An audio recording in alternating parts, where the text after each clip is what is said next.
Do you love your wife? Yes. Prove it.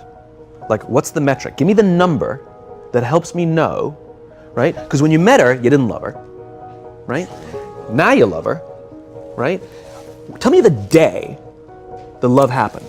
It's an impossible question.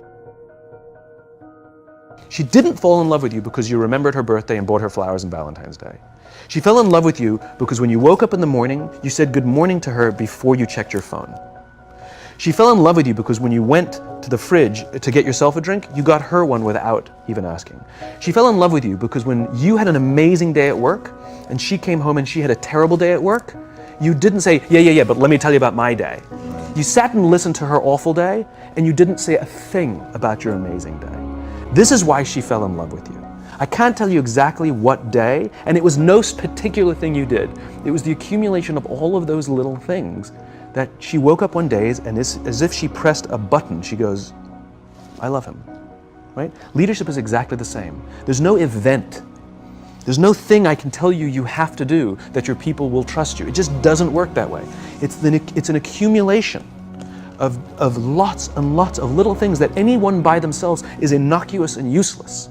Literally, pointless by themselves. People will look at little things that are good leadership practices and say, that won't work. And you're absolutely right. But if you do it consistently, and you do it in combination with lots of other little things, like saying good morning to someone, that looking them in the eye.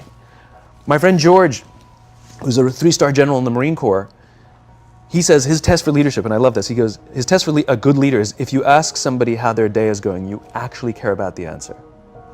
Right? The number of times we're walking to a meeting, we're rushing, we go, how are you? Not good, I got to get to you later, I'm late for a meeting. Right. If you ask the question, you were standing there and you were listening to the answer.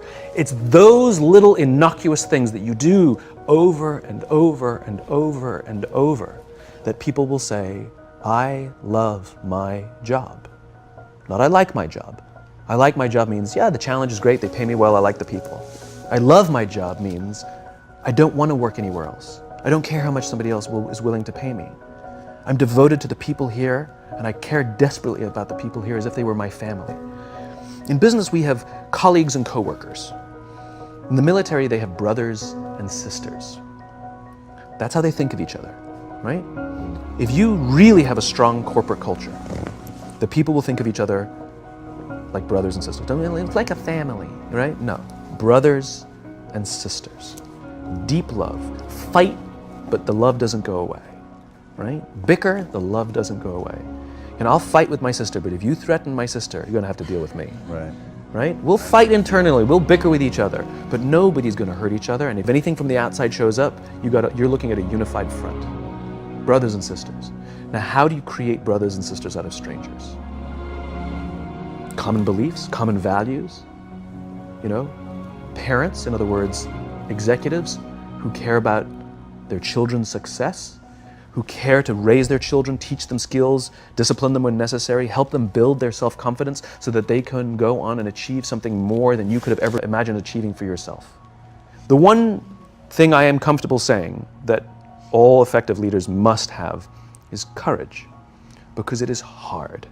It is hard to stand up against outside pressure.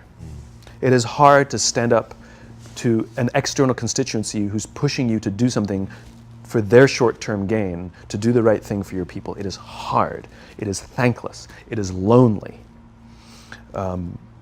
Sometimes you get fired. Sometimes you get in trouble. Sometimes you'll lose your job and the next guy will get all the credit.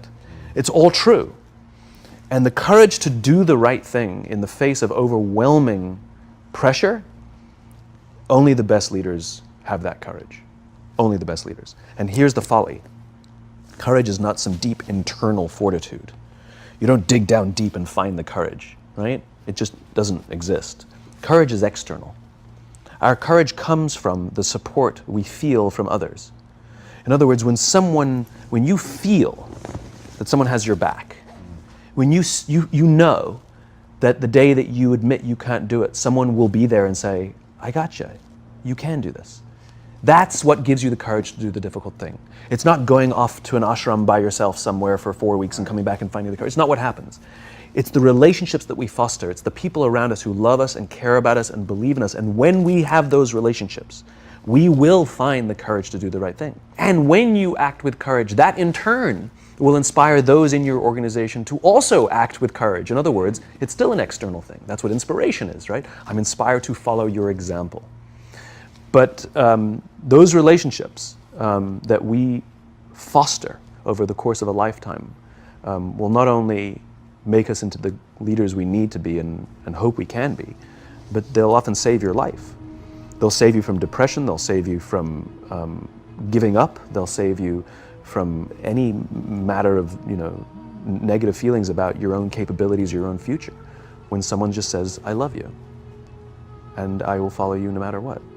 So I want to talk about that for a second. Why do you think that something so innate, so deeply ingrained in us as love is so, like just yesterday, I can't believe this is true, this is actually true, I'm not making this up. Just yesterday, this will mean something to you guys, I looked Ron Pennant in his eyes and I said, I love you. And I said it like 100%, is my business partner. I said it 100% sincerely. It was just one of those moments where you wanna connect and remember. But that's so weird, like I don't do that often. And it's so interesting that it becomes out of context, Sure. maybe is the best way to say it, because like at home with my wife, it's so easy and I love to embody it and I love to feel it and it makes me feel awesome. But then I come into the office and there's something about the context that makes it weird. Yes, two perspectives. One is, this is what vulnerability is, right? Being vulnerable doesn't mean crying. Being vulnerable means willing to admit you made a mistake. Being vulnerable is the willingness to say, I need help. Being vulnerable is the willingness to express the feelings you have towards someone without fear of what other people may think of you by making that expression. And most people, especially if they don't have a trusting environment or a strong corporate culture, most people don't want to feel vulnerable. It's dangerous to feel vulnerable. If you admit you made a mistake or you don't know what you're doing, you've been promoted into a job that you have no clue or no business being in that job, lying, hiding, and faking is a much better option, right? But for the fact that it's more stressful and ultimately the results will falter, right? It's counterintuitive. But that's what a strong environment means. It means I can be vulnerable. So the fact that you can say that out loud means that there's a loving, trusting culture here that is okay with you being vulnerable. Nobody's thinking, oh my God, this company's going downhill, this guy's nuts. He's blubbering all over the place, That's not what people are thinking. I mean, some people are probably thinking it. But generally, that's not what people are thinking. If anything, people are going, cool. And that then inspires them to feel that they can also express vulnerability, like admit a mistake, like say they screwed up, like say they need help, let's say, they want to offer help to someone and not fear that either. You've talked super powerfully about that like an alcoholic, if you don't master the step of helping somebody else beat the disease, that you never really fully beat it yourself, and that the parallel between being a leader requires that same thing, you taking ownership for helping somebody else be successful and building trust through that. Yeah, the example you're using there is the 12-step program. We all joke about the first step, admitting you have a problem, but it's the 12th step that matters. If an alcoholic masters all 11 steps and not the 12th, it's highly likely they'll drink again.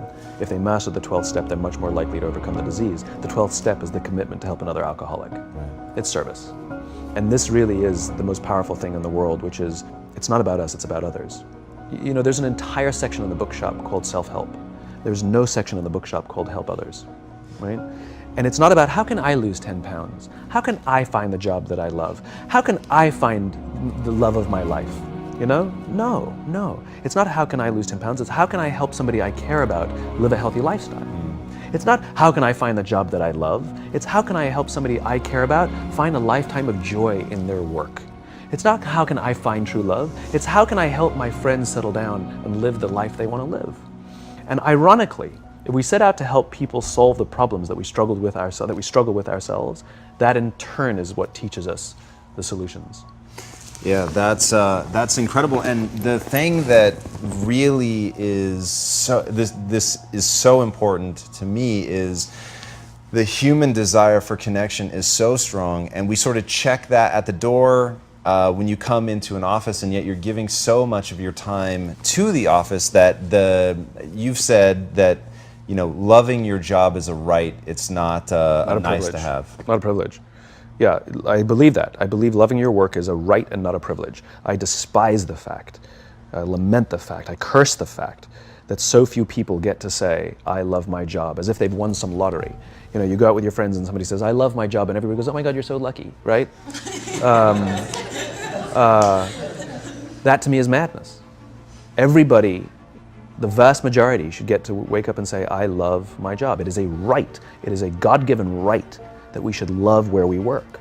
And we should demand it. We should demand that our leaders provide an environment in which we want to come, where we want to care about each other, where we feel safe to express our vulnerabilities and our fears and our concerns, that we're open to correction and discipline and feedback, that we're not defensive because we know that it's being given to help us improve and grow, and we want to improve and grow. And in turn, we will help others improve and grow. Because when we feel safe, when we feel that our leaders care more about us than a number, they care more about our lives and our confidence and our joy and our skill set, more than some short-term gain, that they care more about our priorities than the priorities of some disinterested external constituency, then we will respond in kind, and we will offer our blood and our sweat and our tears, and we will make sacrifices of all kinds to see that our leader's vision is advanced and that this company continues to thrive, not for them, for ourselves. It becomes deeply personal. It becomes something we love contributing to. I talk about it all the time. Working hard for something we don't care about is called stress. Working hard for something we love is called passion. And I'm tired of listening to CEOs saying, we only hire passionate people. You don't even know what that means. How do you know that they're passionate for interviewing and not passionate for working? You know, every person on the planet has passion, right? We just don't all have passion for the same things. Give me something to believe in. Give me something to believe in. Give me the opportunity to contribute to something. Allow me to make mistakes and try again. And you'll have passion up the wazoo.